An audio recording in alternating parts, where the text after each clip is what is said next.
वैष्णवांश्च श्रीरूपं साग्रजातं सहगण रघुनाथान्वितं तं सजीवं सावधैतं सावधूतं परिजनसहितं कृष्णचैतन्यदेवं श्रीराधा कृष्णपादान् सहगण ललिता श्रीविशाखान्वितांश्च अज्ञानतिमिरान्धस्य ज्ञानाञ्जनशलाकया चक्षुरुन्मिलितं येन तस्मै श्रीगुरुवे नमः।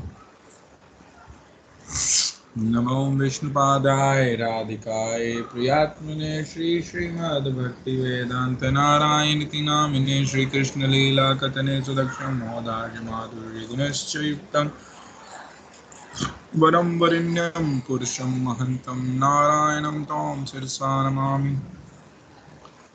वाञ्छाकल्पतरुभ्यश्च कृपा सिन्धुभ्य एव च पतितानां पावनेभ्यो वैष्णवेभ्यो नमो नमः। नित्यानन्द नमस्तुभ्यं प्रेमानन्दप्रदायिने कलुकल्मषनाशाय जानवापतये नमः। नमो महावदन्याय कृष्णप्रेमप्रदायते कृष्णाय कृष्णचैतन्यनामिने गौरतुषे नमः। हे कृष्ण करुणा सिंधु दीनबंधु जगतपते गोपेश गोपिका कांत राधा कांत नमस्तुते। तप्त कांचन गौरांगी राधे वृंदावनेश्वरी विश्वभानुसुते देवी प्रणमामि हरिप्रिये। वृंदाय तुलसी देव्याय प्रियाय केशवस्य च कृष्ण भक्ति पदे देवी सत्यवत्ते नमो नमः। श्री कृष्ण चैतन्य प्रभु नित्यानंद श्री अद्वैत गदाधर शिवसदि गौर भक्त वृंद। हरे कृष्ण कृष्ण कृष्ण हरे हरे, हरे राम राम राम हरे हरे। तो सर्वप्रथम गुरुपाद पद्म नित्य लीला प्रविष्ट ओम विष्णुपाद स्तोत्र श्रीमद् भक्ति वेदांत श्रील नारायण गोस्वामी महाराज जी के अभय चरण कमलों में हम पुनः पुनः दंडवत प्रणाम करते हैं, उनसे उनकी हेतु की कृपा की प्रार्थना करते हैं। तत्पश्चात समस्त रूपानुगुरुवराचार्य षड गोस्वामी प्रभु सपरिकर सपार्षद श्री गौर नित्यानंद प्रभु सपरिकर सपार्षद श्री राधा गोविंद सभी के अभय चरण कमलों का हम स्मरण करते हुए उनके चरणों में प्रणाम करते हुए हम उनसे उनके हेतु की कृपा की प्रार्थना करते हैं। विशेषकर शिला गुरुदेव नित्य लीला प्रविष्ट ओम विष्णुपाद स्तोत्र श्रीमद् भक्ति वेदांत शिला नारायण गोस्वामी महाराज, शिला भक्ति वेदांत स्वामी गोस्वामी महाराज इस्कॉन के शिला प्रभुपाद भक्ति सिद्धांत सरस्वती गोस्वामी ठाकुर, शिला भक्ति विनोद ठाकुर, शिला बलदेव विद्याभूषण प्रभु, शिला विष्णु चक्रतिपाद, श्री अर्जुन और भगवान श्री कृष्ण, इनके चरणों में हम पुनः पुनः दंडवत प्रणाम करते हुए इनसे इनकी विशेष कृपा की प्रार्थना करते हैं कि आपकी कृपा से आज भगवत गीता हमारे समक्ष उपलब्ध है, हमारे को प्राप्त है। तो आप कृपा करें कि इसका जो हम अध्ययन कर रहे हैं इसमें हमें सफलता प्राप्त हो, हम कुछ बातों को अच्छे से समझ पाएँ और उन्हें अपने जीवन में हम आचरण कर पाएँ। तो अभी तक हम पहुंच चुके हैं भगवद गीता चैप्टर 2 अध्याय 2 पे हम आ गए हैं और 12वें श्लोक तक हमने कर लिया है। भगवान ने बोलना शुरू कर दिया है ना। अर्जुन अब चुप हो चुके हैं, अपनी सारी व्यथा सुना के अब वो भगवान के सामने शरणागत हो चुके हैं और अब वो उनसे सुनने के लिए तैयार हैं, है ना। पहले वो तैयार नहीं थे, इसलिए भगवान कुछ बोल भी नहीं रहे थे, कुछ समझा नहीं रहे थे। अब जब वो शरणागत के भांति उनको शरणागत हो गए हैं, अब तैयार हैं उन्हें सुनने के लिए, तो भगवान भी क्या है उपदेश देना शुरू कर रहे हैं। तो भगवान ने सबसे पहले बस यही बोला कि देखो भाई, जो शोक करने योग्य वस्तु नहीं है उन पे बिल्कुल भी शोक मत करो, ठीक है। पंडितों जैसी बातें तो कर रहे हो तुम, लेकिन पंडितों जैसा आचरण भी करो। पंडित क्या आचरण करते हैं? प्राणहीन और प्राणवान, किसी भी प्रकार की वस्तु पे से वो शोक नहीं करते। क्यों? क्योंकि सब कुछ नश्वर है। तो हमने समझा ये स्थूल शरीर भी नश्वर है, सूक्ष्म शरीर भी नश्वर है, और जो आत्मा है, वास्तविक जो जीवित जीव है, वो आत्मा है। और वो कैसा है कि वो नित्य है। और अगले ही श्लोक में भगवान बता रहे हैं कि इस बात को तुम समझ जाओ कि ऐसा कोई समय नहीं था कि जब मैं नहीं था, तुम नहीं थे, ये सामने उपस्थित राजा नहीं थे। अर्थात भूत में भी ये सब थे, वर्तमान में ये सब हैं ही हैं, और भविष्य में भी ये सब रहेंगे। तो यहाँ पे किसको बोल रहे हैं? वो जीवात्मा को, आत्मा को बोल रहे हैं, शरीरों को नहीं बोल रहे हैं। तो यहाँ पे आत्मा की नित्यता को बताया गया कि सब नित्य हैं 12वें श्लोक में। और साथ ही साथ एक और सिद्धांत भी हमने समझा कि भगवान यहाँ पे ये भी बात बता रहे हैं कि आत्मा, जैसे कि मायावादी लोग हैं, वो बोलते हैं कि हम जब सिद्धि प्राप्त कर लेंगे तो क्या होगा, हम ब्रह्म में लीन हो जाएंगे, हम भी ब्रह्म बन जाएंगे, हम भी भगवान बन जाएंगे, आदि जो भी उनके विचार हैं उसका भी खंडन कर रहे हैं कि जीव और भगवान अपनी बात भी कर रहे हैं कि मैं भी नित्य हूँ, तो वो भी, उनकी भी नित्यता है, उनका अस्तित्व भी नित्य है, और जो जीव है उसका भी अस्तित्व नित्य है, वह भी नित्य ही रहेगा। और उनके बीच में जो परस्पर भेद है, अर्थात कि जो भगवान की सत्ता अलग है, जीव की सत्ता अलग है, जीव और भगवान कभी एक नहीं हो सकते, जीव कभी भगवान नहीं बन सकता है, उस बात को भी भगवान इस श्लोक में बड़े ही सुंदर रूप से समझा रहे हैं। या इस श्लोक के माध्यम से हमें इस बात को भी बड़े आसानी से समझ जाना चाहिए कि जीव कभी भगवान नहीं बनेगा, उसकी जो सत्ता है वो नित्य है, वो अपनी सत्ता में स्थित रहेगा। आगे चल के अगर जीव मुक्त भी हो जाता है, अभी तो बद्ध अवस्था में, अर्थात माया के कारण, मतलब अपने कर्म अनुसार क्या है, वो माया उसको स्थूल शरीर, सूक्ष्म शरीर दे रखा है। तो जब तक वो सूक्ष्म शरीर में है और अपने कर्मों के अनुसार स्थूल शरीर ले रहा है, तो वो क्या है? वो बद्ध जीव है। मुक्त जीव कौन सा होगा? जो स्थूल से तो निकला सूक्ष्म शरीर को भी छोड़ के अपनी शुद्ध अवस्था में, आत्म अवस्था में वो स्थित हो जाता है, तो वो उसकी मुक्त अवस्था है। तो कह रहे हैं मुक्त अवस्था में भी जीव कैसा है? जीव जीव ही रहेगा। ठीक है, जीव मुक्त अवस्था में भी जीव ही है। ठीक है, अगर भगवत धाम को भी प्राप्त करता है तो वहां पे भी वह जीव जीव ही रहेगा, उसकी सत्ता बदल नहीं जाएगी। तो क्या भगवान यहीं पे बता रहे हैं कि उसकी जो सत्ता है, जो वो है, वो वही रहेगा। हम जीव हैं, हम जीव ही रहेंगे। ठीक है, तो इसलिए यहाँ पे 12वें श्लोक में इस प्रकार से इन बातों को फिर हमने समझा। अब भगवान आगे बताते हुए चल रहे हैं। अब धीरे धीरे क्या होगा ना, जैसे बात करेगी थोड़े तत्व सिद्धांत और शरीर, नित्यता, आत्मा, इन सब चीजों पे अब भगवान क्या है, कुछ कुछ और प्रकाश डालेंगे।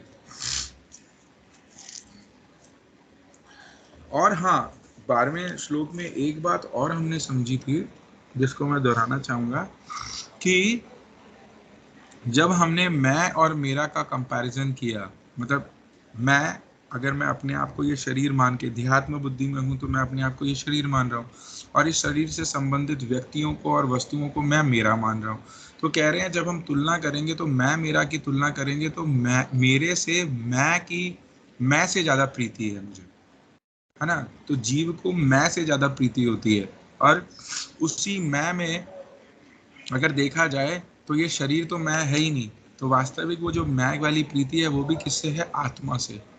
और उसी बात को और आगे समझाते हुए बताया गया कि उस मैं की भी आत्मा, वो आत्मा की आत्मा भी कौन है? परमात्मा। तो अल्टीमेटली अगर हम देखेंगे तो क्या है कि प्रीति का विषय भगवान ही है, परमात्मा ही है। तो अगर जब तक हमने अपनी प्रीति संसार के इधर उधर कहीं पे भी अन्य वस्तु व्यक्तियों में लगा रखी है, तो हमने सही जगह नहीं लगा रखी। इसी के कारण क्या है कि प्रीति प्रेम आदि करने के बाद भी क्या है, हमें प्रसन्नता आनंद प्राप्त नहीं हो रहा। जो प्रीति का विषय है, जो जहाँ प्रीति लगानी चाहिए, जब तक हम उसमें नहीं लगाएंगे, तब तक क्या होगा, उसका परिणाम अच्छा नहीं आएगा। तो इसलिए इस प्रकार से समझाते हुए कल क्या बताया था कि उस प्रीति का विषय भी कौन है? भगवान ही है। तो जीव अगर इस बात को समझ के अपने प्रीति के विषय को, अपने प्रेम के विषय को क्या बना ले, भगवान को बना ले, भगवान से प्रेम करे, भगवान से प्रीति करे और अन्य जीवों को उन्हीं का ही अंश आदि मानते हुए उनसे उस प्रकार से प्रीति करे, अर्थात पहले भगवान को प्रीति करते हुए, भगवान को केंद्र में रखते हुए अन्य जीवों से प्रीति करी जाए, तो वो कैसी है, वो सही है और उसका परिणाम भी कैसा आएगा, आनंद वाला ही आएगा। तो 13वें श्लोक में आते हैं, देहिनो अस्मिन् यथा देहे, देहिनो अस्मिन् यथा देहे कौमारं यौवनं जरा तथा देहांतर प्राप्तिर धीरस्तत्र न मूयते। ये भी बड़ा इंपॉर्टेंट श्लोक है। क्या है, देहिनो अस्मिन् यथा देहे कौमारं यौवनं जरा तथा देहांतर प्राप्ति धीरस्तत्र न मूयते। तो भगवान कह रहे हैं, जिस प्रकार शरीरधारी जीवात्मा इस स्थूल शरीर में कर्मशः कुमार अवस्था, यौवन अवस्था तथा वृद्धावस्था को प्राप्त करता है, उसी प्रकार मृत्यु के उपरांत जीवात्मा को अन्य शरीर प्राप्त होता है। धीर व्यक्ति शरीर के नाश एवं उत्पत्ति के विषय में मोहित नहीं होते। तो पिछले भी एक श्लोक में हमने इसी बात को भगवान ने समझाया था कि जब पंडितों की बात चल रही थी कि पंडित क्या आचरण करते हैं, तब बताया था कि मृत्यु और जन्म को क्या समझना चाहिए, जन्म और जो मृत्यु है इस प्रोसेस को क्या समझना चाहिए, क्योंकि कह रहे हैं आत्मा नित्य है, आत्मा मरेगी नहीं। तो जन्म को क्या समझेंगे कि किसी कोई जीव अपने पूर्व कर्मों अनुसार जब एक नए देह को प्राप्त करता है, नए शरीर को प्राप्त करता है, तो वो जन्म है। और जब उस देह को छोड़ के, उस शरीर को छोड़ के वो आत्मा जब अन्य शरीर के लिए आगे बढ़ती है या किसी और अन्य शरीर में जा रही है, तो जब एक शरीर को छोड़ रही है तो वो क्या है, वो मृत्यु, उस प्रोसेस को मृत्यु कहा गया। तो इस श्लोक में भी क्या बता रहे हैं कि एक शरीर, जैसे हम देखते हैं कि जब कोई पैदा होता है, शिशु होता है, बालक बनता है, युवा बनता है, वृद्ध होता है और फिर मर जाता है। तो कह रहे हैं शरीर में ये अपने ऑटोमेटिक बदलाव है, जितना मर्जी रोकना चाहो इस बदलाव को आप रोक नहीं सकते, इस जो क्रम को आप रोक नहीं सकते, इस क्रम को बदल भी नहीं सकते कि शिशु से सीधा वृद्ध हो गया, वृद्ध से फिर युवा हुआ, युवा से फिर बालक हुआ, इस क्रम को भी बदल नहीं सकते। तो कह रहे हैं ये एक प्रकार से क्या है, ये नेचुरल है, ये फिक्स्ड है, इसे आप छेड़ नहीं सकते। तो कह रहे उसी प्रकार से इसको भी बात को समझना पड़ेगा कि मृत्यु क्या है। मृत्यु के बाद ये जब आत्मा एक शरीर छोड़ती है तो वो जाके फिर दूसरे शरीर को प्राप्त करती है, फिर एक शरीर को प्राप्त करने के बाद फिर वो उसमें रहते हुए फिर उस शरीर को छोड़ती है, फिर अगले शरीर को प्राप्त करती है। ये क्रम चलता रहेगा जब तक उसके कर्मों के फल बने रहेंगे, तब तक ये सब चीजें चलती रहेंगी। ठीक है, तो इसी चीज को क्या है, एक धीर व्यक्ति, धीर मतलब गंभीर व्यक्ति, शास्त्रों के मर्म को समझने वाला, शास्त्रों की बातों को समझने वाला, वो इस बातों को बड़े अच्छे से समझता है और क्या करता है। धीर का मतलब कि वो विचलित नहीं होता। ठीक है, तो शरीर के नाश एवं उत्पत्ति के विषय में फिर वो मोहित नहीं होता। उसको समझ में, जो व्यक्ति एक बार समझ गया ना कि मृत्यु क्या है, जन्म क्या है, तो ना ही वो जन्म से विचलित होगा, ना ही वो मृत्यु से विचलित होगा।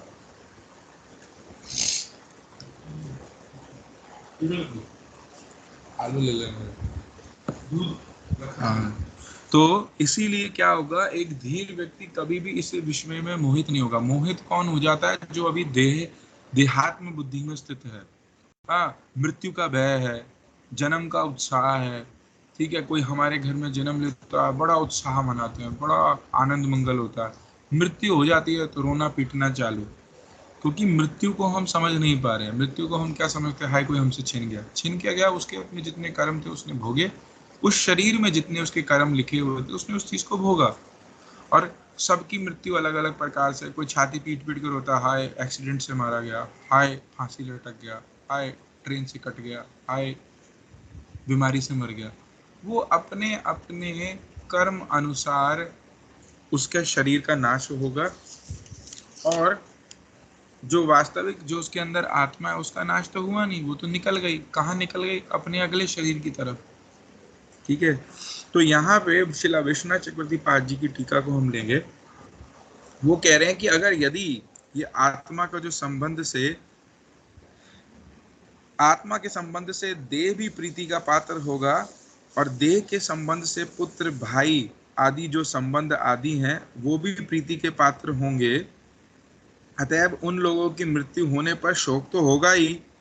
तो इसके उत्तर में कह रहे हैं क्या है, पहले समझ लेंगे कि मान लो ऐसा संदेह हो, क्या संदेह हो कि भाई हमने पहले तो समझ लिया कि असली, पिछले श्लोक में समझा कि प्रीति का पात्र कौन है, आत्मा है, मैं हूं। तो अब जब वो आत्मा प्रीति का पात्र है तो आत्मा का कुछ तो देह के साथ संबंध हो गया है, तभी तो उसको एक शरीर मिला है। तो अब उस शरीर के संबंध हैं, संबंध से कोई कोई भाई है, कोई बहन है, कोई पत्नी है, कोई कुछ भी है, ये संबंध बन गए, तो उनसे भी कुछ प्रीति हो गई। और जब उनकी मृत्यु आदि कुछ हुई तो क्या होगा, तो शोक होना तो नेचुरल है, स्वाभाविक है कि हाँ भैया शोक तो होगा ही होगा। तो उस विषय में वो कह रहे हैं देहिना इत्यादि जो ये श्लोक बोला तो कह रहे हैं जिस प्रकार जीव को इस देह में कौमार अवस्था प्राप्त होती है, कौमार के क्षय होने पर यौवन, और यौवन के क्षय होने पर बुढ़ापा प्राप्त होता है।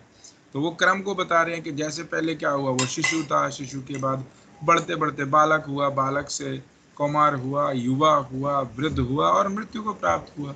ठीक है ना, एक अवस्था खत्म होती है, फिर वो अगली अवस्था को प्राप्त करता है। ठीक है, फिर वो अगली से अगली अवस्था पे जाता है, तो पिछली अवस्था क्षय हो गई, पिछली अवस्था खत्म हो गई। ये नहीं है कि जवानी और बुढ़ापा इकट्ठा चल रहा है, या शैशव काल शिशु काल है वो और बुढ़ापा इकट्ठा चल रहा है, नहीं, दोनों अलग अलग अवस्थाएं हैं। एक अवस्था खत्म हुई तभी दूसरी प्रकट हुई, या ये कहो कि दूसरी प्रकट हुई तो पहली वाली खत्म हो गई। इस प्रकार से क्या चल रहा है, वो अवस्थाएं साथ साथ में चल रही हैं, नहीं सॉरी, साथ साथ में नहीं चल रही हैं। एक है, एक खत्म हुई तो दूसरी है, या बोलो दूसरी आ गई है तो पहली खत्म हो गई है। तो कह रहे हैं इसी प्रकार से समझना पड़ेगा कि जब एक देह क्षय हुई, एक देह नष्ट हो गई, या एक शरीर चला गया, अब वो आत्मा क्या करेगा, दूसरा शरीर प्राप्त करेगा। तो जिस प्रकार से एक स्वाभाविक प्रोसेस था एक ही शरीर में, कि उस शरीर में भी हम देख रहे हैं अलग अलग अवस्थाएं हैं, तो अब उस आत्मा से रिलेटेड देखो कि वो आत्मा का भी ये स्वाभाविक प्रोसेस है जब तक मुक्त नहीं होगी।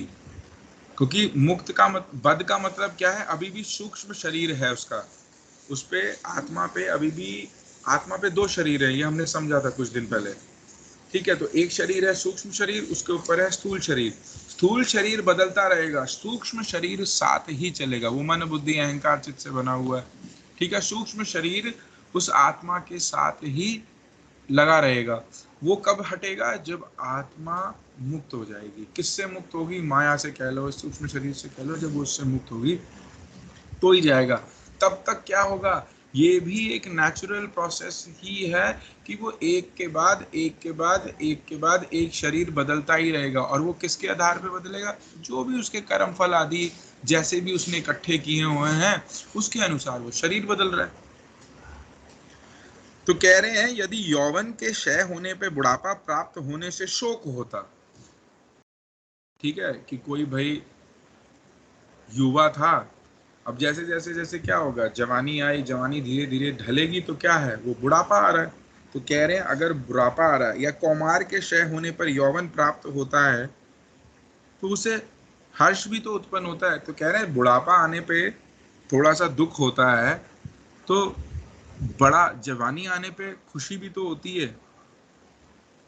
तो कह रहे हैं कि ये अवस्थाएं नेचुरल हैं, आएंगी ही आएंगी, टाला नहीं जा सकता। चाहे आपको हर्ष हो या शोक हो, ये टाला नहीं जा सकता, ये स्वाभाविक आना ही आना है। तो इसीलिए कह रहे हैं, अतएव समझो ये जो भीष्म द्रोण आदि के ये शरीर कैसे हैं, अब ये जीर्ण शीर्ण हो गए हैं, ठीक है। और अगर ये नाश भी हो जाते हैं, अभी युद्ध में ये मारे भी जाते हैं, तो समझना होगा क्या, अरे इनको नया देह प्राप्त हो जाएगा, इन आत्माओं को फिर नया देह प्राप्त हो जाएगा। तो अब तुम खुद बताओ कि अब ये जीर्ण शीर्ण, क्योंकि बुढ़ापा आ चुका है, ऐसे देह से निकल के ये एक नए देह में जाएंगे, तो ये हर्ष का विषय है या शोक का विषय है, ठीक है। तो समझना पड़ेगा, जैसे एक ही देह में, एक ही शरीर में, एक ही जन्म में अलग अलग अवस्थाएं वो शरीर प्राप्त करता है, उसी प्रकार से भाई ये जो जीव है अर्थात आत्मा है, ये अलग अलग शरीरों को प्राप्त करता है, ठीक है ना।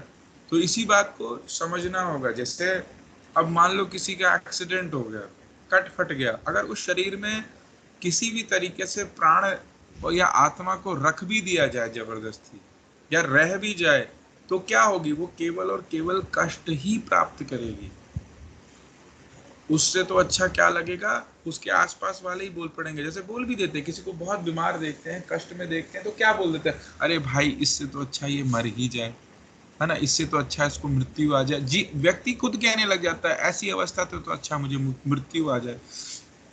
तो मृत्यु का तात्पर्य यहाँ पे समझना, एक जीर्ण शीर्ण, एक बिल्कुल क्षय हुए शरीर को, एक शरीर जो खराब हो चुका है, हाँ, ढंग से काम नहीं कर रहा है, उसको छोड़ के अगर आत्मा एक नए शरीर में जाती है, तो ये तो शोक का विषय नहीं है, उल्टा हर्ष का विषय है ना।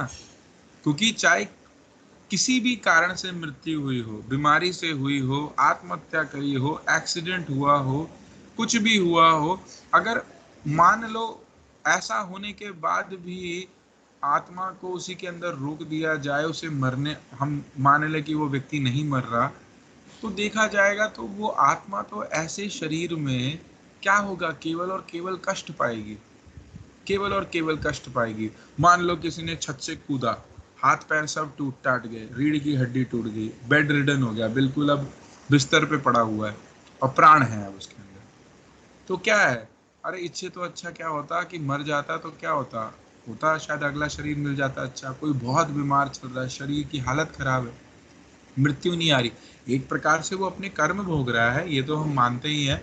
जब तक उसके कर्म रहेंगे, जिनको भी उस शरीर में भोगना है और जैसे भोगना है, जब तक वो रहेंगे तब तक तो वो आत्मा उस शरीर में से भी नहीं निकल पाएगी, क्योंकि उसको वो अपने कर्म तो भोग के जाने ही जाने हैं। परंतु देखा जाएगा कि अगर वो एक नए शरीर में जाता है, तो उसके लिए तो ये खुशी का विषय है। एक चीज है, मैं हूँ या हम में से कोई भी है, सर्दियां आ गई, कोई पुराना सा फटा हुआ थेगड़ी लगा हुआ कटा फटा स्वेटर पहन रहे हैं, जैकेट पहन रहे हैं, उसमें कहीं यहाँ से हवा लग रही है, कहीं वहां से ठंड लग रही है, और अगर कोई उसको, उसकी जैकेट बहुत महंगी वाली जैकेट थी या स्वेटर बहुत महंगा वाला था, परंतु अगर वो छोड़ दें, क्योंकि अब तो वो फट कट गया है, ठंड में तो उसका किसी का काम नहीं आ रहा है, ठंड रोक नहीं पा रहा है, अगर कोई सस्ता सी भी उसको स्वेटर दे दें या सस्ती सी भी शॉल या कंबल दे दें और वो उसको ओढ़ ले, तो क्या होगा, ठंड से तो बचाव हो गया। तो वो तो फिर उसके लिए क्या है, खुशी का विषय है या शोक का, कि हाय भाई मैंने इतनी महंगी जैकेट फेंक के और मैंने ये सस्ता सा कंबल उठाया। क्योंकि उस समय देखना है कि वास्तविक चीज क्या है, क्या कि हम ठंड से बचें। तो उसी प्रकार से एक धीर व्यक्ति मृत्यु और जन्म के इस चक्र को समझता है, और इसीलिए क्या है, विचलित नहीं होता, ना ही किसी की मृत्यु पे विचलित होता है और ना ही किसी के जन्म से अति हर्षित होता है, क्योंकि उसको पता है कि ये जन्म भी क्या है, और उसको समझ में भी आ गया है मृत्यु भी क्या है। तो यहाँ पे गुरुदेव टीका में एक और बात आगे बोल रहे हैं कि ये हमें समझना पड़ेगा, ये जो आत्मा है ना, ये कैसी है, ये अपरिवर्तनशील है, आत्मा में कोई परिवर्तन नहीं होता। और परिवर्तन मतलब जो भी चेंजेस हो रहे हैं, वो चेंजेस किस में हो रहे हैं, अरे शरीर में चेंज होते हैं।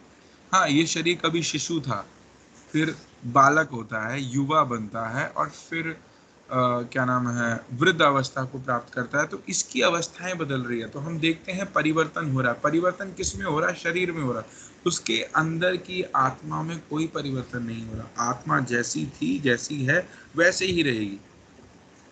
ठीक है, ये शरीर ही क्या है?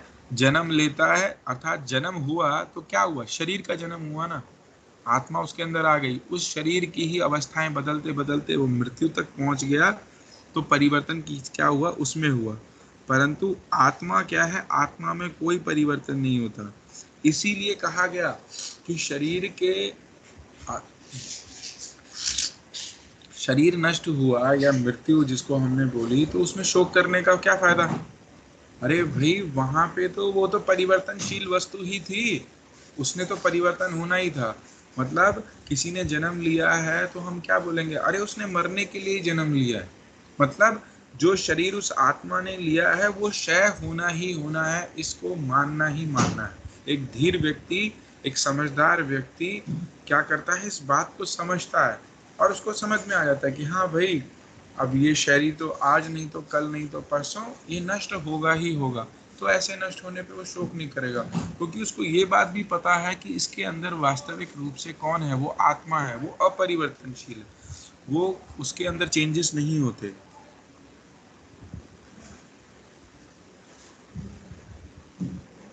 तो यहाँ पे एक शास्त्रों से एक स्टोरी बता रहे हैं कि महाराज ययाति और उनके ससुर हैं शुक्राचार्य। तो कह रहे हैं कि शुक्राचार्य के अभिशाप से युवा काल में ही उन्हें वृद्धावस्था प्राप्त हो गई। वो वृद्ध हो गए, बड़े दुखी हुए, और फिर उन्होंने एक शुक्राचार्य जी के चरणों में प्रार्थना करी, क्षमा मांगी। और शुक्राचार्य ने भी क्या किया कि भाई दामाद है, बेटी भी उदास हो गई है, तो बेटी को प्रसन्न करने के लिए उन्होंने क्या किया? उन्हें कहा कि तुम्हारे अगर ये जो पुत्र हैं, तुम्हारे पुत्रों में से कोई भी अगर अपनी युवा अवस्था तुम्हें देना चाहे तो तुम उसकी युवा अवस्था ले लो। ठीक है, तो उन्होंने क्या किया? अपने पुत्रों से पूछा, ठीक है, कि भाई कोई मेरी वृद्धावस्था ले लो और मैं उनकी युवा अवस्था ले लूं। तो इस प्रकार उन्होंने क्या किया? पुनः फिर युवा हुए और देवयानी इत्यादि रानियों के साथ तथा अपने पुत्र पुत्रों के साथ भोग करते हुए समय स्वयं को बहुत सुखी समझने लगे। किंतु क्या हुआ? ये सुख भी कैसे थे? उनके थे तो क्षणिक ही, कुछ समय के लिए ही। तो उसके बाद क्या हुआ? अंत में इन सभी सुखों आदि इन सब चीजों से क्या हुआ? दुख ही समझ में आया कि अरे भाई, ये तो सब दुखी ही है। मैंने युवा अवस्था भी ली अपने पुत्र की, हाँ, उसके बाद भोग आदि भी बहुत किया, लेकिन फिर भी क्या है? हृदय को आनंद प्राप्त नहीं हुआ। फिर भी क्या है? दुख ही मिला। और लास्ट में उन्होंने क्या किया? अपने पुत्र को अपनी युवा अवस्था लौटा दी और वृद्धावस्था लेके वन चले गए। और फिर क्या किया? भगवत भजन करा। तो यहाँ पे यही समझा रहे हैं कि ये जो शरीर परिवर्तनशील है, अगर हम इसका परिवर्तन रोक भी दें, किसी कारण, किसी तरीके से हम रोक लें या इसको बदल भी लें, होगा क्या? उसका परिणाम कह रहे हैं दुख ही है। तो वास्तविक रूप से क्या है कि ये समझना पड़ेगा कि हमें ये शरीर जो प्राप्त हुआ है ये भगवत भजन के लिए ही हुआ है। यहाँ से तो चलो ठीक है, ये बात तो समझ में आई ही है। और साथ में अगर श्लोक के संदर्भ से देखें, श्लोक के उससे देखें, तो हमें इस बात को समझना पड़ेगा कि जन्म और मृत्यु प्रोसेस है क्या। ठीक है, जन्म और मृत्यु क्या प्रोसेस है कि अगर एक जीर्ण शीर्ण, ठीक है, बीमारियों से ग्रस्त शरीर, बुढ़ापा हो चुका है, अंजर पंजर हिल गए हैं उस देह के, शरीर के, अब आत्मा उसके अंदर क्या आनंद भोग करेगी? नहीं। तो ऐसी आत्मा को अगर उस शरीर में से निकाल के एक नए शरीर दे दिया जाए, अरे चाहे इस दृष्टिकोण से भी देखो कि चलो भोग करने के लिए भी नहीं, भजन करने के लिए। तो एक भक्त क्या होता है? एक भक्त मृत्यु को तो बड़े हर्ष से स्वीकार करता है। वो रोता नहीं है, वो मरने पे शोक नहीं करता। वो तो अपितु ये सोचता है कि अहो, ये शरीर तो अब भजन करने लायक रहा नहीं, सेवा करने लायक रहा नहीं। वो बुढ़ापा आ गया है, इतनी इतनी बीमारियां लग गई हैं, मैं परिक्रमा नहीं कर सकता, मैं भजन साधन नहीं कर सकता, मैं सेवा आदि नहीं कर सकता। तो अब क्या हो कि मुझे अर्थात उस आत्मा को जब एक नया शरीर मिलेगा, अब उसको ये तो विश्वास है ही है, ये तो भगवान ने ही आश्वासन दिया हुआ है कि वो अपने जो ये संस्कार बनाए हैं, भक्तिमय संस्कार, इनको लेके अगले जन्म में जाएगा। तो क्या करेगा वो अगले जन्म में जाके भी फिर उस शरीर से क्या करेगा, अपना सेवा भजन साधन आदि और अच्छे से कर पाएंगे, है ना। तो वो इस मृत्यु से दुखी नहीं होगा, या इस शरीर के परिवर्तन से दुखी नहीं होगा, अभी तो बड़ा हर्षित होगा, खुश होगा। और ऐसे ही हमें भी क्या होना चाहिए, खुश होना चाहिए। हमारा प्रियजन था, हॉस्पिटल में एडमिट है, ठीक है, बीमारी से लड़ रहा है, डायलिसिस पे है, ये हो रहा है, वो हो रहा है, हम भी सब पैसा बहाए जा रहे हैं, प्रार्थना करे जा रहे हैं कि ये बच जाए बच जाए बच जाए। परंतु एक बार ये भी सोचो, उस दृष्टिकोण से सोचो, आत्मा के लिए सोचो कि अगर ये आत्मा इस शरीर में रह भी गई, मान लो इसमें रह भी गई, तो होगा क्या? अरे ये तो दुख कष्ट ही भोगेगी। बेचारे का शरीर तो खराब हो चुका है, न किडनी ढंग से काम कर रही है, न लिवर ढंग से काम कर रहा है, हाँ, ना खाना ढंग से पच रहा है, शरीर में जान नहीं, चल पाएगा नहीं, बेड पे मल मूत्र त्यागेगा। अरे, तो उस समय क्या आना चाहिए हृदय में? यही आना चाहिए कि यार ऐसे तो अच्छा है, कि इससे अच्छा कि ये जीवन इसका हो पूरा, और ये आत्मा क्या है, एक नए शरीर को प्राप्त करे।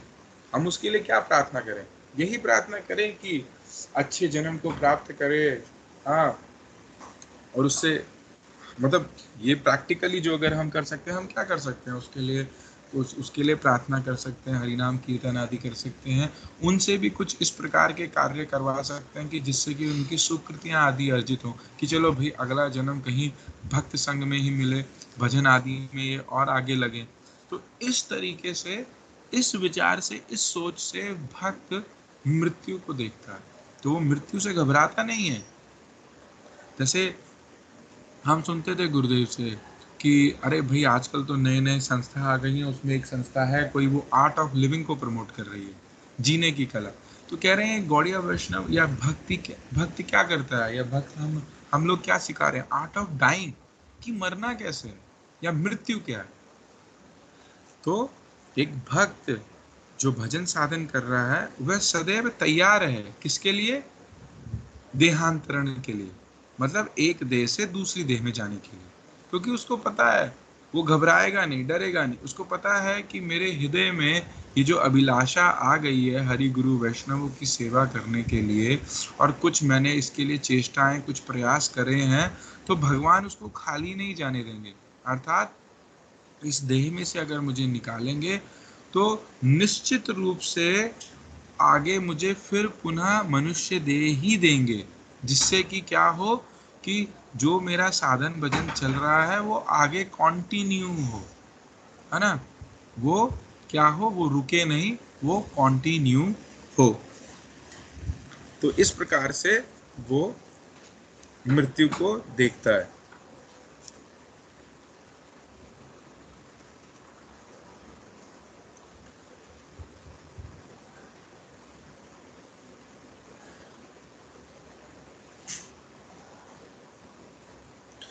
अब एक और चीज हम देख रहे हैं उसमें, दूसरी भगवत गीता से मैं टीका में देख रहा हूँ,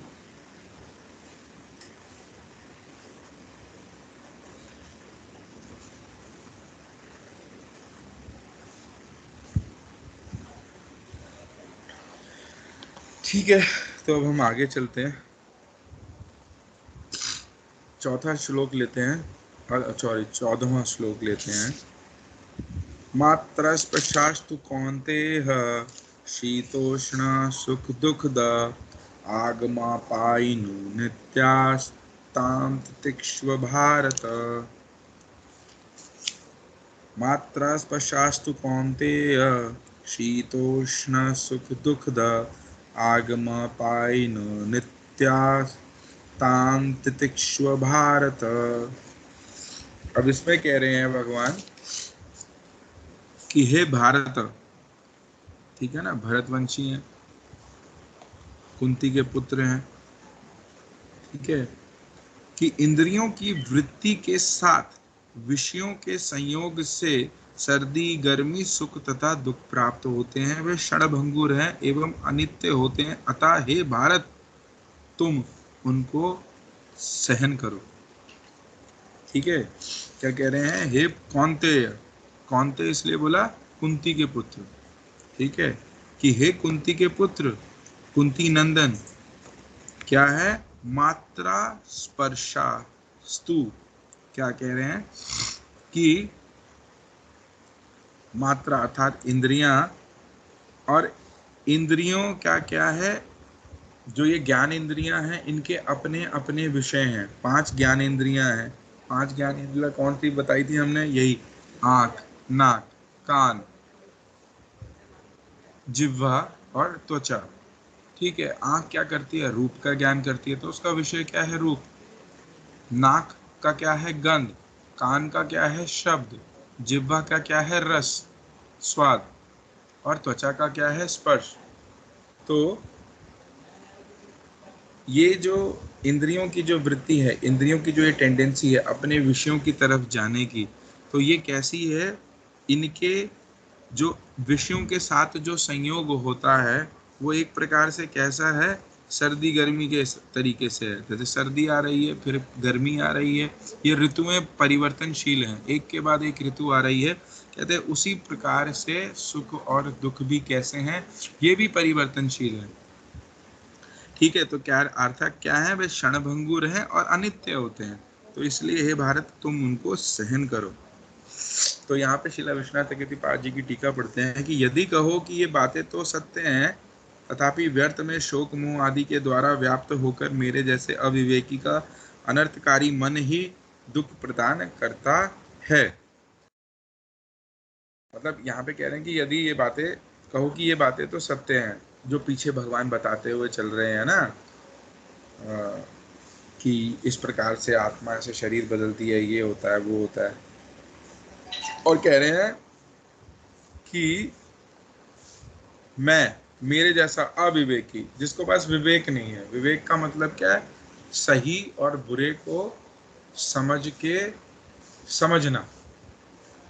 ठीक है ना, बुद्धि क्या देती है, विवेक देती है कि क्या सही है उसको समझना, क्या गलत है उसे समझना, सही गलत का निर्णय लेते हुए कोई डिसीजन लेना, तो ये विवेक। कहते तो मैं कैसा हूं, मैं अविवेकी हूं, मुझे नहीं पता चलता सही क्या है गलत क्या है, और मेरा मन कैसा है, अनर्थकारी है। तो इसीलिए मैं क्या कर रहा हूं, मैं व्यर्थ में शोक मोह में पड़ के क्या है, अपने आप को दुख दे रहा हूं। यहाँ केवल मन ही नहीं अपितु मन की वृत्तियों के द्वारा जो त्वचा आदि इंद्रियां हैं अपने अपने विषयों को अनुभव कर अनर्थकारी हो जाती है। तो सुनो, इंद्रिय ग्राह्य विषय समूह मात्रा है एवं उनका विषयों का अनुभव ही स्पर्श है। तो यहाँ पे इस बात को मात्रा स्पर्शा इसको समझा रहे हैं कि इंद्रियों को क्या समझ गया है, इंद्रियों का जो समूह है उन्हीं को ही मात्रा कहा गया, और उनके जो विषय हैं, ठीक है ना, जैसे आँख का या चक्षु का विषय है रूप, ठीक है, नासिका नाक का है गंध, ठीक है, फिर कर्ण या कान का है शब्द, फिर जिह्वा का जीभ का है रस, और त्वचा का क्या है, स्पर्श। तो कह रहे हैं इन सब के, ये इन सब समूहों को, इन इंद्रियों के समूह को सबको इकट्ठा करके मात्रा बोला गया, और स्पर्श किसको बोल रहे हैं, उनके विषयों को। तो ये समझना पड़ेगा। और पुनः कहते हैं भगवान क्या, शीतोष्ण आगमा पाहिन, अर्थात जो शीतल जल आदि ग्रीष्म काल में सुख देते हैं वही शीतकाल में दुख देते हैं, दुख होते हैं। मतलब अभी जैसे ठंडे पानी से नहाना कैसा लगेगा, धीरे धीरे ठंड आ रही है यहाँ पे, है ना, दिल्ली में और नॉर्थ में। तो जैसे जैसे ठंड बढ़ेगी तो क्या है, क्या हम ठंडे पानी से नहा के हमें आनंद लगेगा? नहीं, अरे वो तो बड़ा कष्टकारी लगेगा। और वही गर्मियाँ, जब भीषण गर्मियाँ होती है, हम ढूंढते हैं कि टंकी में ठंडा पानी आ जाए, है ना, ठंडे पानी से नहाने में कितना सुख होता है। तो बता रहे हैं कि एक जो विषय या एक जो चीज है वो एक समय पे तो सुखकारी है, और दूसरे ही किसी अवस्था में वही चीज दुखकारी है। ठीक है ना? एक चीज जो अभी मुझे सुख, अभी जैसे ठंड आ जाएगी तो कंबल बड़ा सुख देगा, है ना, गर्म पानी बड़ा सुख देगा, धूप बड़ी सुख देगी। परंतु वही जेठ का महीना आ जाए, जून जुलाई का महीना आ जाए गर्मी का, अब उस कंबल को ओढ़ोगे, अरे किसी को जबरदस्ती कंबल में लपेट देंगे तो उसके लिए तो कष्टकारी हो जाएगा, धूप में खड़ा कर देंगे तो उसको कष्टकारी हो जाएगा। तो कह रहे हैं, अतः समझो ये अनित्य एवं आने जाने वाला जानकर इन विषयों के अनुभव को सहन करो। कि विषय क्या है? रूप है, गंध है, शब्द है, स्पर्श है, रस है। ये कैसे हैं? ये अनित्य हैं। ये जो जो भी तुम्हें इनका अनुभव हो रहा है, ठीक है ना, ये कैसा है? ये अनित्य है। ठीक है, तो इसको क्या करो, तुम्हें सहन करना पड़ेगा। चाहे वो सुखकारी हो, चाहे वो दुखकारी हो, तुम्हें सहन करना पड़ेगा। सहन करोगे तो क्या है, वही तुम्हारे लिए अच्छा है। तो यहाँ पे देखो, सहन करने का मतलब समझना पड़ेगा कि जब आनंद हो रहा है तो ये नहीं है कि उछलो कूदो, और जब दुख हो रहा है तो फिर चिल्लाओ, चीखो चिल्लाओ, नहीं, दोनों अवस्थाओं में न्यूट्रल रहना। ठीक है ना? सहन करने का मतलब ही यही है कि सुख को भी सहन करना और दुख को भी सहन करना। ठीक है ना? कि सुख में ज्यादा उछले नहीं और दुख में ज्यादा रोए पीटे नहीं। फिर आगे वही बात उसको और समझा रहे हैं। क्या है? ये जो सहना है यही शास्त्र विहित धर्म है। कह रहे हैं, इनको सहना ही शास्त्र विहित धर्म है। अर्थात शास्त्र भी इन्हीं बातों को समझाते हैं कि तुम्हें दुख और सुख सहने हैं। कह रहे माघ महीने में, ये जो ठंड का महीना आया, जल दुखदाई होता है। ठीक है, ऐसा जानकर शास्त्र विहित स्नान आदि धर्म का परित्याग नहीं किया जा सकता। तो कह रहे हैं भैया, माघ का महीना, ठंड का महीना, इसमें तो जल, अब जैसे हमारा क्या है कि हम स्नान करते हैं, उसके बाद गायत्री आदि करते हैं, शौच आदि जाते हैं तो स्नान करेंगे, ठीक है, हाथ पैर धोएंगे, प्रसाद पाया फिर हाथ धोएंगे, ये करेंगे फिर हाथ धोएंगे। हाथ धोना, हम देखेंगे कि हम जो भक्तजन हैं या जो नियम आदि पालन कर रहे हैं, तो बार बार हाथ धोना, पैर धोना, बाहर से आए हैं पैर हाथ। तो अगर सर्दी के मौसम में, मैंने तो किसी के घर गया एक बार, तो मैंने देखा, मैंने कहा आपने हाथ नहीं धोए?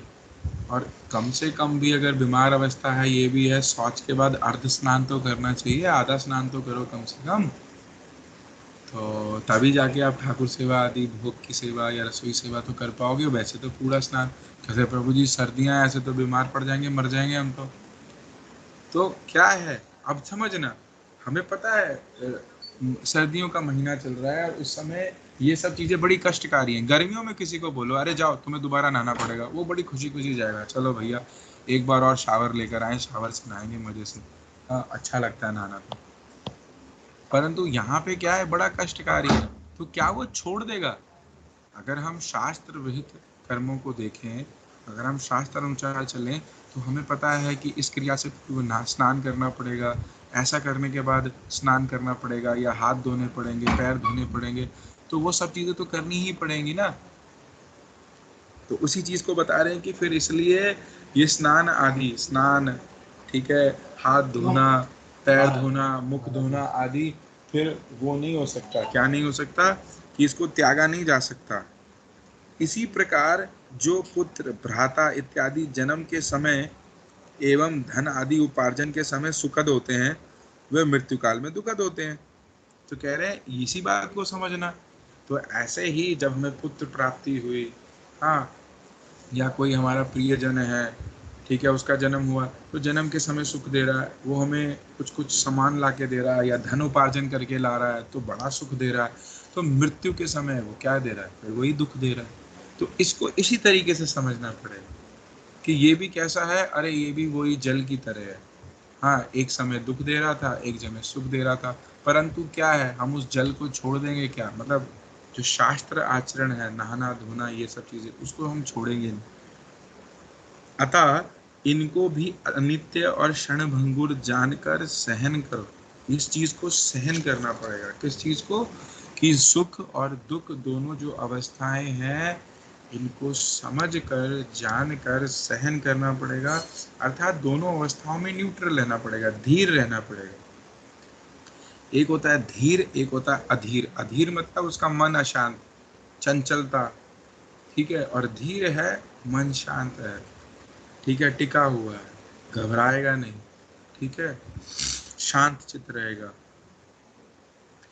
इनके अनुरोध पर युद्ध रूप शास्त्र विहित स्वधर्म अत्याज्य है। शास्त्र विहित धर्म का आचरण अवश्य ही महा अनर्थकारी होता है। तो यहाँ पे इसलिए इनडायरेक्टली अर्जुन को बोल रहे हैं कि देखो भैया, ये जो शास्त्र विहित स्वधर्म के अनुसार अभी तुम युद्ध त्याग नहीं सकते। तो इसीलिए जो शास्त्रों में बताया हुआ धर्म है, उसका अगर आचरण नहीं करोगे तो वो तुम्हारे लिए क्या है? अनर्थकारी नहीं, यहाँ पे कह रहे हैं महाअनर्थकारी। इसीलिए क्या करें, जो स्वधर्म की शिक्षा शास्त्रों में हमें बताई गई है, हमें क्या करना चाहिए? हमें उसका पालन करना चाहिए।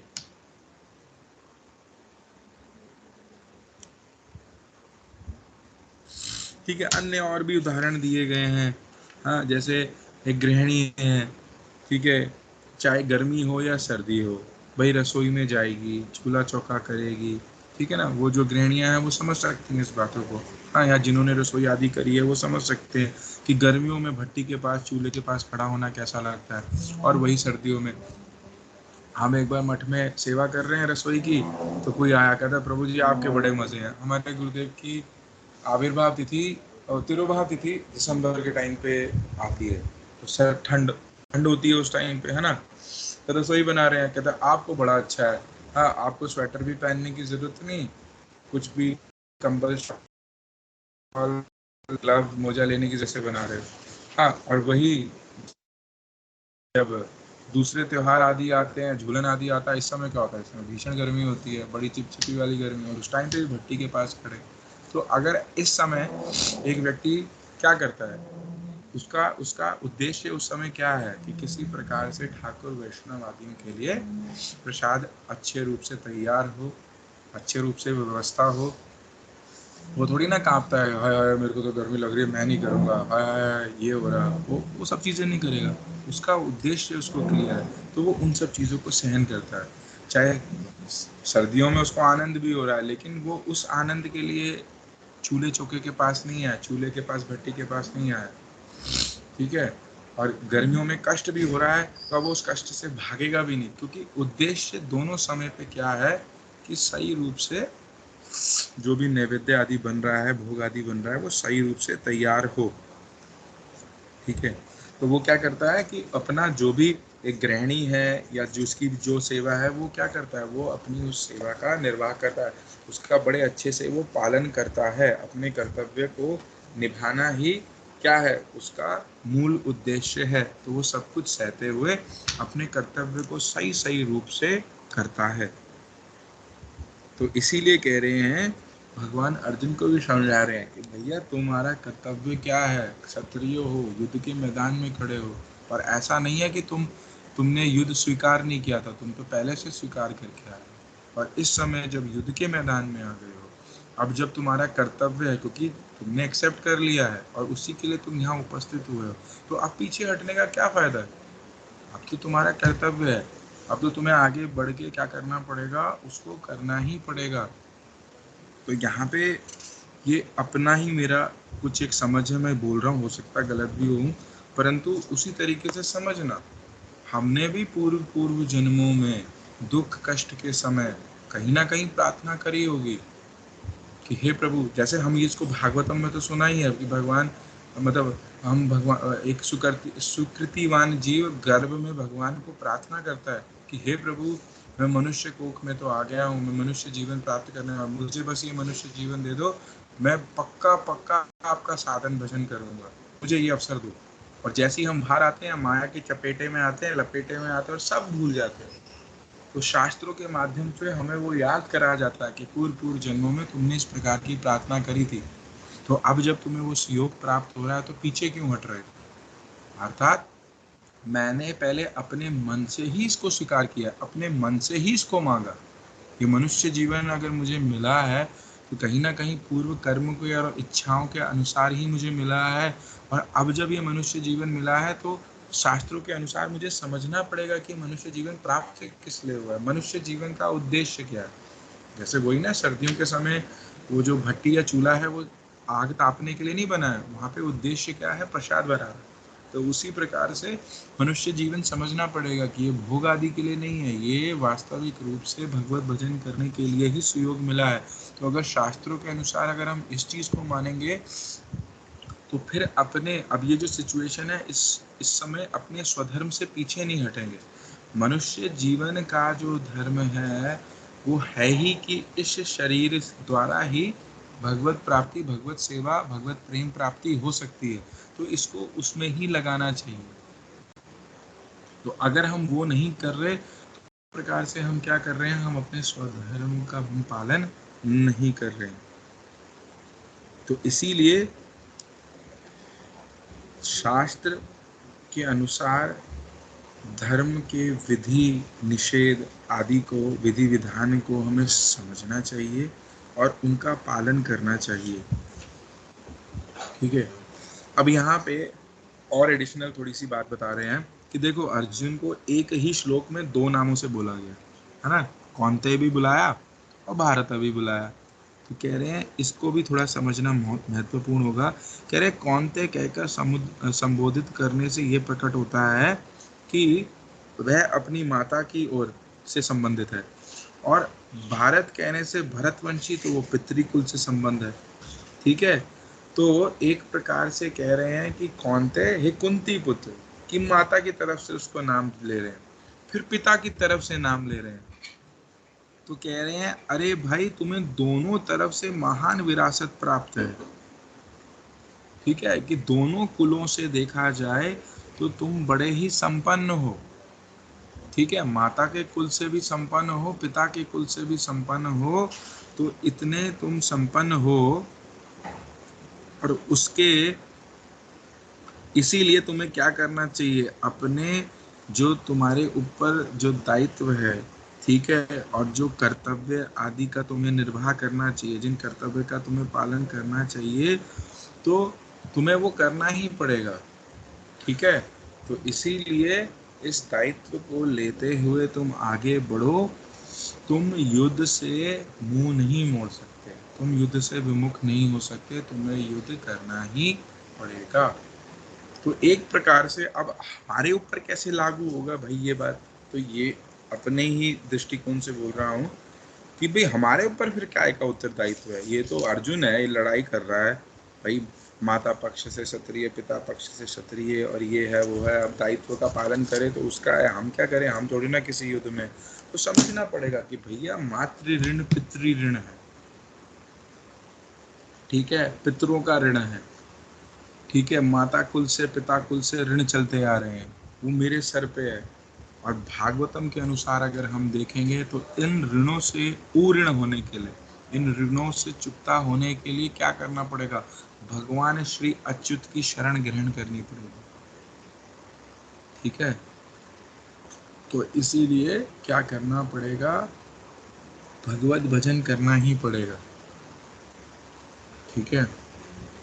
तो ठीक है, मुझे जाने अनजाने चाहे कैसे, अभी मुझे तो समझ में आया नहीं है, मुझे तो समझ में आ नहीं रहा कि भैया मुझे क्यों मनुष्य जीवन प्राप्त हुआ है, तो फिर मैं क्या करूँगा, मैं शास्त्रों का सहारा लूँगा, सदगुरु सद वैष्णवों का सहारा लेके मैं इस बात को समझूंगा क्या कि मनुष्य जीवन किस लिए प्राप्त हुआ है। और उसको जब मैं देख रहा हूँ कि अरे मेरे माता के पक्ष से भी पिता के पक्ष से भी मैंने उनके गर्भ से, माँ के गर्भ से जन्म लिया है, दोनों मेरे जनक जननी हैं, तो मेरे ऊपर तो एक बहुत बड़ा दायित्व आ गया है। क्या दायित्व आ गया है कि जैसे क्या कहा गया कि पितृ ऋण आदि ये सब चीजें, ठीक है, पितृपक्ष पूजा, ये अगर हम कर्म कांड विचार से भी देखें शास्त्रों के, तो बड़े दायित्व होते हैं, है ना। चाहे वो पुत्र हो पुत्री हो, उन पे अपना कुल के कुछ दायित्व होते हैं। परंतु अगर हम वास्तविक असली कुल का दायित्व लें, देखें, तो इस मनुष्य जीवन का दायित्व, मतलब मनुष्य जीवन का असली कर्तव्य पालन क्या है कि भगवत सेवा प्राप्ति, भगवत भजन करना ही इसका असली दायित्व है। तो हम क्या करें, सही रूप से सदगुरु सद वैष्णव आश्रित होके इन शास्त्रों का आश्रय लेके हम क्या करें, भगवत भजन करेंगे, तो वही हमारे लिए सही होगा। तो आज के लिए इतना ही, 2 श्लोकी। किसी का कोई प्रश्न है तो वो पूछ सकता है, वरना आज के लिए इतना ही है।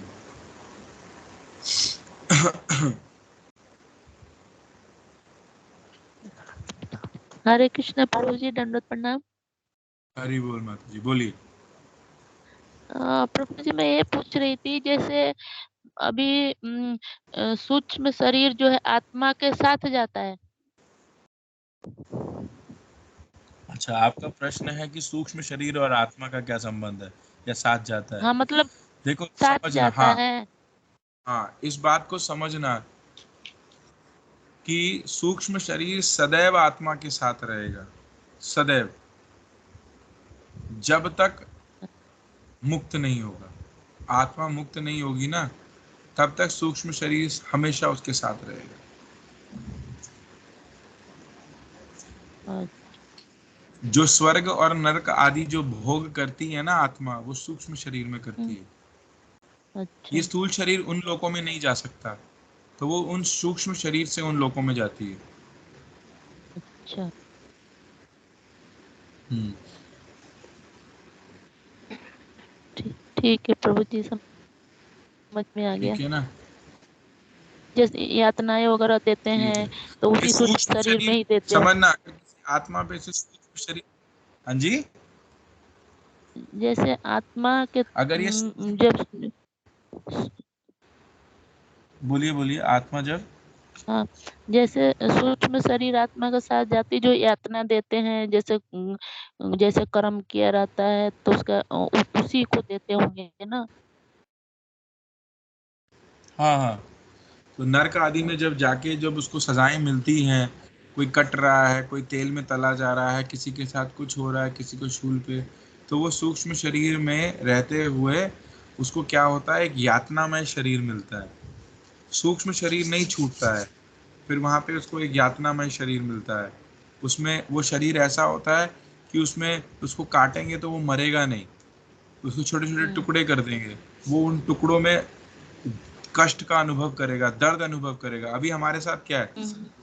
अगर हमारे का गला काट दिया या हाथ काट दिया या शरीर के 2 टुकड़े कर दिए, तो कभी कभी ऐसा होगा कि दर्द पीड़ा इतनी अधिक होगी ना, उस अधिक पीड़ा के कारण ही मृत्यु हो जाएगी।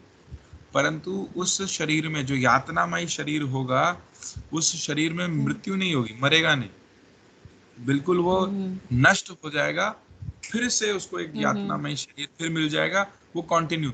उसी तरीके से स्वर्ग में भी एक भोगमय शरीर मिलता है। वो हम्म। फिर भोग करता है। कैसा भोग करता है, मान लो सोमरस पीने का या कुछ पीने का मन कर रहा है, वो पीता रहेगा, प्यास बुझेगी नहीं, अनलिमिटेड पिएगा। अभी हमारा क्या है, अगर हम भोग करने की सोचें भी, खाने की सोचूं या पीने की सोचूं, एक समय के बाद पेट फंस जाएगा, बस अब इससे ज्यादा मैं ना खा सकता हूँ ना पी सकता हूँ। चाहे मेरे सामने वो चीज 1000 लीटर पड़ी हो या क्विंटलों वो खाना पड़ा हो, लेकिन मैं एक समय के बाद नहीं खा पाऊंगा, बस मेरी लिमिट हो गई। तो स्वर्ग में जो भोग शरीर मिलेगा, उसमें जितना मर्जी भोग करो, अनलिमिटेड करो, उसमें कोई लिमिट नहीं है। तो इसलिए वहां पे भोग शरीर सूक्ष्म, वो जो यातनामय शरीर जो स्वर्ग नरक में मिल रहे हैं, वो इस सूक्ष्म शरीर को पे ही मिल रहे हैं उस आत्मा को। ये सूक्ष्म अच्छा। शरीर नहीं छूटेगा। अगर अच्छा। सूक्ष्म शरीर से मुक्ति हो गई, तो एक तरीके से समझ हम्म। लो आत्मा मुक्ति ही हो गई। फिर तो वो 84 के फेर से क्या, ये जन्म मृत्यु जरा व्याधि से ही बाहर निकल गई। फिर वो कभी आएगी नहीं इस लोक में। मतलब कि अपने कर्म बंधन से, अपने सब चीजों से छूट गई। वो सूक्ष्म शरीर का मतलब ही है कि वो बद्ध है अभी भी। ठीक है ना? ठीक ठीक है।